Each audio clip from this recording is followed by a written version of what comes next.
الحمد لله وكفى وسلام على عباده الذين اصطفى.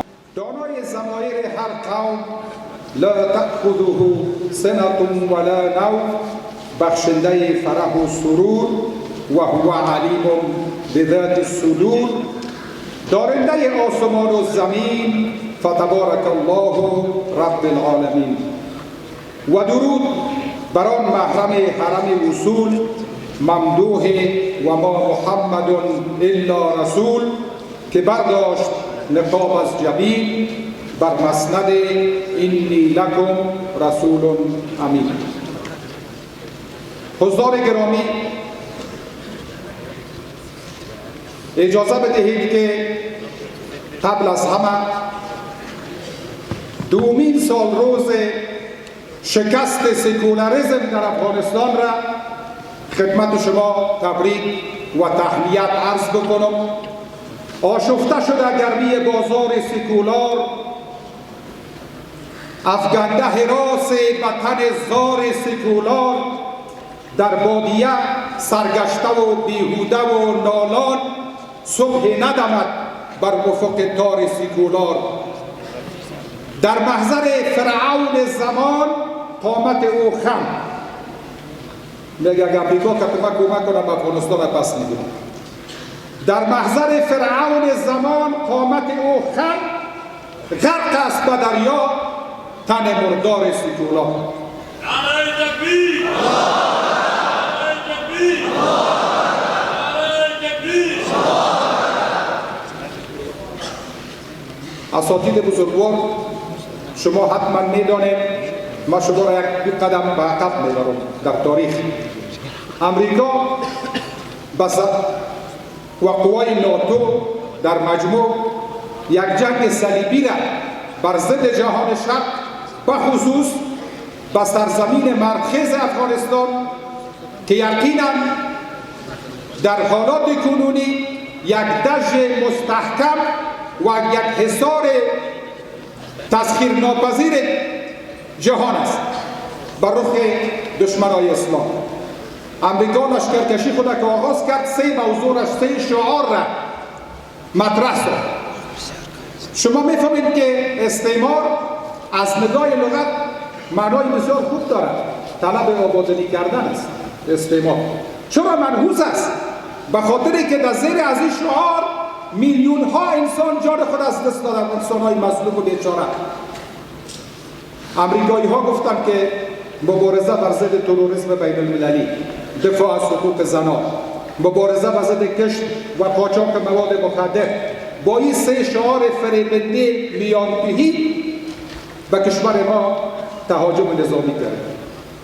حکومتی که شرعی بود، حکومت اسلامی بود، این حکومت را مضمحل ساختند و 20 سال به گرده های مردم به ظلم و به جور و به سرنیزه حاکم شدند. تهاجم فرهنگی را برای انداختند، فساد اداری را برای انداختند، اختلاس، فساد اخلاقی در همه ابعاد کشور ما را به یک منجلابی از فساد آغشته کردند. بالاخره در نتیجه رشادت‌های ملت غیور و با شهامت افغانستان، در نتیجه پایداری مجاهدین سربکف افغانستان، سرانجام به گونه زبون، خار و بیچاره خاک پاک ما را ترک کردند که شما همتان شاهد رسوایی امریکا و پیمان ناتو در افغانستان بودین و شاهد فرارشان که یکی پای دیگر طیارهایشان از میدان هوایی کابل پرواز میکرد و به طرف کشتی های تحت البحریشان بود یا کشتی های طیاره بردارشان بود حرکت میکردند. باید داشته باشیم که شاعر میگه که جامعه آزادی آسان نیست بر خود دوختن. این آسان نیست که آزادی را به دست بیارید. جامعه آزادی آسان نیست بر خود دوختن، سرورا زین آرزو در جمله اعضا سوزن است. این آزادی مفت به دست نامده. این آزادی ثمره خون صدها هزار مجاهد پاکباز از این سرزمین است که با خونشان نهال آزادی و استقلال و حریت افغانستان را آبیاری کردند. استادای بزرگوار، امروز ما در افغانستان زندگی میکنیم که بسیار فرصت ها پیش روی خودمان داریم. فرصت اول، امنیت سراسری حاکم است. از زمان سقوط حکومت ظاهرخان تا به حال چنین امنیت در افغانستان وجود نداشت. حکومت مرکزی و قوی لله الحمد موجود است.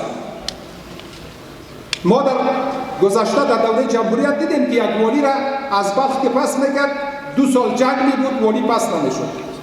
والی را در دایکنڈی که تعیین میکرد، طیاره والی از روی هوا پس می آمد، زورمندای محلی را پس می آوردند.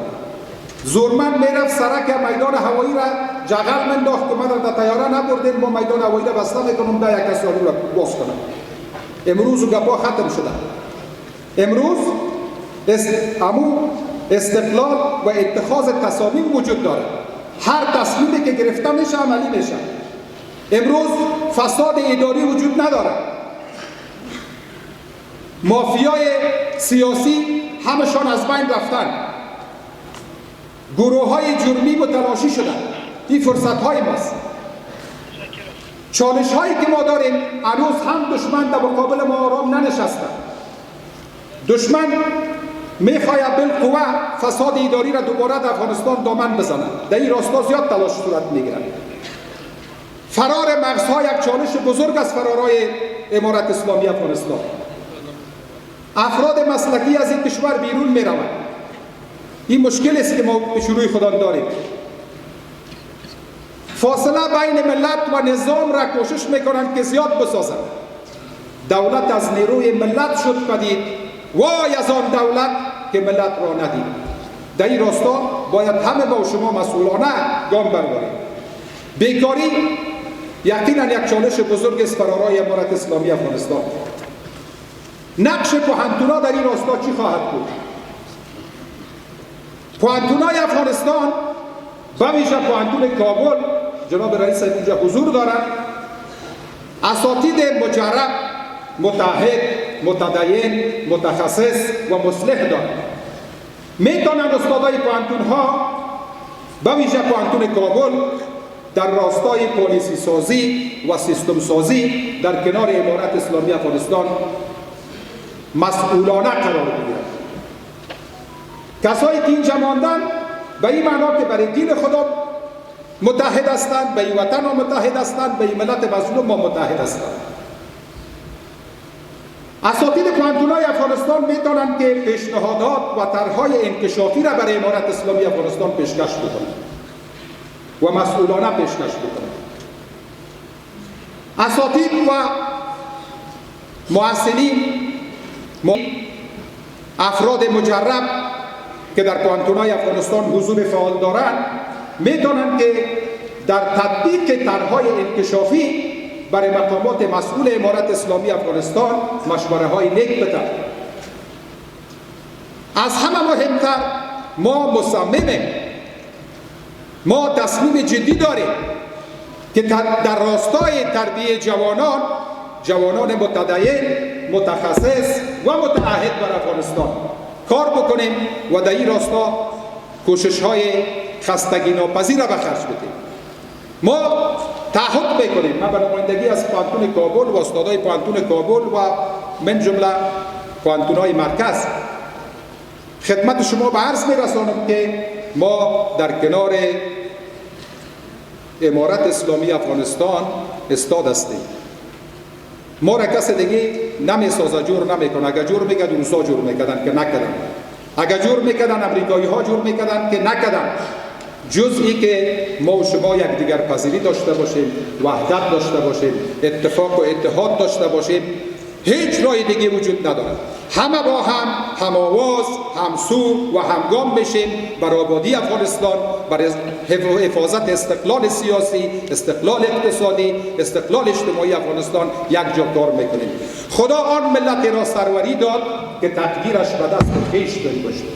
و آن ملت سر و کاری ندارد که دهقانش برای دیگران کشت. اقول قولی هذا استغفر الله لی و لکم و لسایر المسلمین و سلام علیکم و رحمت الله و برکاته.